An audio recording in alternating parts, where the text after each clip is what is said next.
That's right. 18 people indicted, 10 of them taken into custody. Once again, federal agents have rounded up more Figueroa pimps. They were so serious about their indictment, they even took a hotel owner this time. Good job for them. Happening at 5 o'clock this morning. That's when federal agents from the FBI, the IRS, and the Department of Homeland Security came together with local law enforcement partners. In our case, it was the LAPD's SWAT team. They targeted multiple locations at exactly 5 a.m. All of them hit simultaneously so that suspects wouldn't have a chance to notify each other. Now, the one we were at was a motel on Vermont and 104th, where the indictment alleges 90% of the motel's business was renting rooms for prostitution.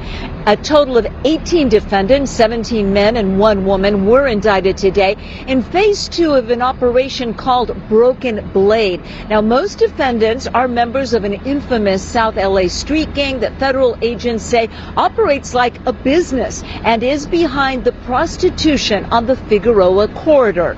Charges they're facing now include sex trafficking of young women and minors, girls as young as 14.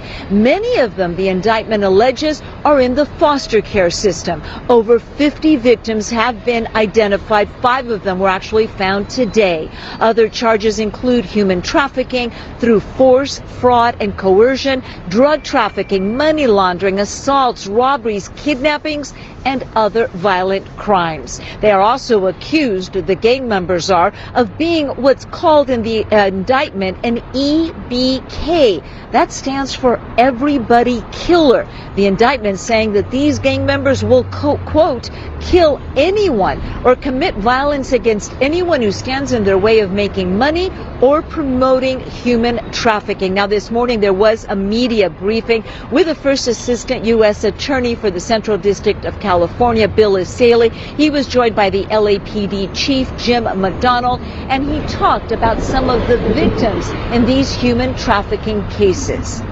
Children as young as 14 years old, high school freshmen too young to drive, but who were forced into cars with strange men to have sex for money. That's the type of defendants we're dealing with today.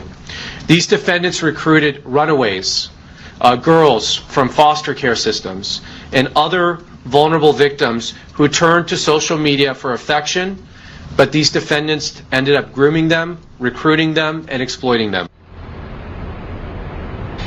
Now, at least one of those taken into custody this morning is not a gang member, but actually the manager of that motel on Vermont. He's been